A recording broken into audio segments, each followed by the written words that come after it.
America में आपने सुना होगा कि एक प्लेन दुर्घटना हुआ है जिसमें कई लोग मारे गए हैं। लेकिन डोनाल्ड ट्रंप का आज ट्विटर पे एक मैसेज आता है, एक मैसेज करते हैं, यहाँ तक कि बीबीसी न्यूज़ ने भी इसको कवर किया है। उन्होंने बोला है कि इसलिए प्लेन क्रैश हुआ है क्योंकि वो काफ़ी ऊंचाई पे उड़ रहा था। लेकिन मेरा सवाल सिर्फ एक है आप लोगों से भी, कि आप लोग इसको गौर से सुनिएगा।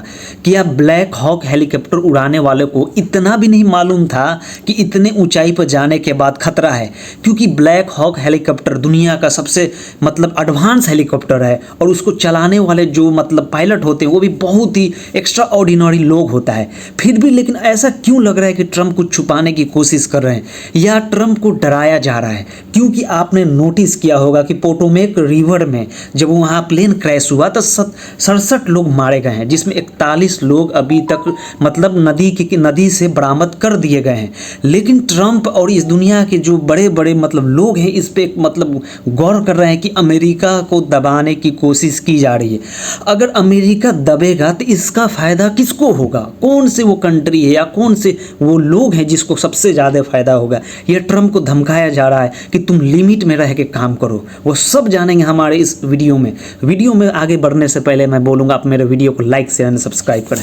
जैसा कि मैं आपको बता देता हूँ कि पोटोमेक रिवर से आज 41 लोगों को मरे हुए लोगों को निकाला गया है गोताखोरों द्वारा, जिसमें से 3 लोग वो भी थे जो ब्लैक हॉक हेलीकॉप्टर चला रहे थे। तो ट्रंप थे और बहुत सारे लोग आके बोल रहे हैं कि बहुत ही ऊपर से ये हेलीकॉप्टर उड़ रहा था और जहाज़ उड़ रहा था। लेकिन सबसे बड़ी चीज़ मैं आपको एक बात बता देता हूँ। फेडरल एविएशन एडमिनिस्ट्रेशन इसका कहना है कि वाशिंगटन रेगन नेशनल एयरपोर्ट जो है, वाशिंगटन रेगन नेशनल एयरपोर्ट, वहाँ के आसपास में कभी इस इलाके में प्रोहिबिटेड है कि आप कोई हेलीकॉप्टर चलाओ। फिर ये लोग क्यों ये पायलट हेलीकॉप्टर चला रहा था? इसका रीज़न क्या था? क्या वो चला रहा था या उसको चलवाया जा रहा था? पहली चीज़। दूसरी सबसे बड़ी चीज़ कि ट्रंप सबसे पहले आके इन्होंने बोला था कि हम इसकी जांच करेंगे, लेकिन अचानक आज ट्रंप आकर बोल रहे हैं कि नहीं, ये एक बहुत ऊपर उड़ रहा था जिसकी वजह से घटना हो गई। क्या ट्रंप को भी जॉन एफ कैनेडी की तरह धमकी दिया जाने लगा है या वाकई ट्रंप ट्रंप की ही कोई साजिश है? लेकिन ट्रंप ने एक कमाल का खेल किया है कि ट्रंप सबसे बड़ा चीज़ एक काम किया इन्होंने कि सेक्रेटरी ऑफ डिफेंस को ही सामने ला के खड़ा कर दिया है कि भाई तू ही इसका जवाब दे। इसका रीज़न क्या है? क्योंकि आपने नोटिस किया होगा पहले अमेरिका जैसे शहर में एक लोग मर जाता था तो पूरी दुनिया में एक न्यूज़ बन जाता था। आज अमेरिका में एक के बाद एक ऐसे घटना हो रहा है जो पूरी दुनिया को शौक में डाल दिया है। सबसे पहले तो आपने देखा हो कि वहाँ पे आग लगी, दूसरा F-35 का क्रैश होना, आज 60 लोग का मारे जाना। लेकिन एक आपके अंदर सवाल उठता होगा कि आखिर में ये सब जो कंस्पिरेसी है या जान से किया जा रहा है, इसका बेनिफिट सबसे ज़्यादा किसको होगा? कौन सी कंट्री को होगा? मैं आपको बता देना चाहता हूँ कि इसका सबसे ज़्यादा बेनिफिट इज़राइल को होने वाला है, क्योंकि ट्रंप ही वो एक बंदा है जो ये जंग को, इज़राइल और फ़लस्तीन के जंग को रोकना चाहता था।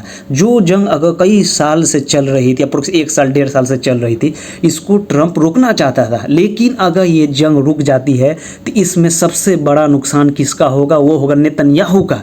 नेतन्याहू का नुकसान इसलिए होगा क्योंकि नेतन्याहू के ऊपर ऑलरेडी बहुत पहले से ही करप्शन के केस चल रहे हैं। बहुत ऐसे केस उसके ऊपर कि जो इस जंग के आड़ में वो बचा था, कोई सवाल नहीं उठाया जा रहा था। क्योंकि जब वहाँ की कोर्ट उसको कोर्ट में बुलाती थी, जब वहाँ की कोर्ट उसको कोर्ट में बुलाती थी हाजिरी के लिए, तो वो नहीं जाता था। इसलिए नहीं जाता था कि वो बोल देता था कि मैं बिजी हूँ इस जंग में। लेकिन अब लोग वहाँ पे पूछ रहे हैं नेतन्याहू से भाई कि अब जवाब दे। लेकिन अगर ये जंग अगर अमेरिका की हालत स्टेबल नहीं रहती है तो इससे सबसे बड़ा बेनिफिट ये होगा कि ट्रंप कई बार इजराइल को, नेतन्याहू को धमकी दे चुका है कि ये जंग जल्द से जल्द खत्म करो।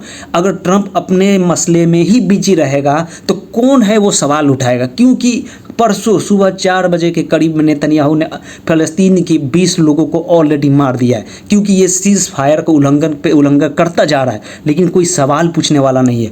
दूसरी सबसे बड़ी जो चीज़ है मैं आपको बता देना चाहता हूँ कि ये जो प्लेन क्रैश हुआ है इसमें रसिया के भी कुछ इंपॉर्टेंट लोग थे और अमेरिका के भी कुछ इंपॉर्टेंट लोग थे। बोला जा रहा है कि ये वही लोग हैं जो रसिया और यूक्रेन का भी जंग ख़त्म कर रहे थे। लेकिन कुछ ऐसी ताकतें हैं जो ये जंग को रोकना नहीं चाहती है कि ये जंग होता रहे। अगर ये जंग होता है तो हथियार की कंपनी को सबसे ज़्यादा बेनिफिट होता है इस दुनिया में। इसलिए प्लानिंग के तहत ये प्लेन क्रैश कराया गया। लेकिन अभी देखो जांच की विषय है, जांच होने के बाद पता चलेगा क्या हो रहा है।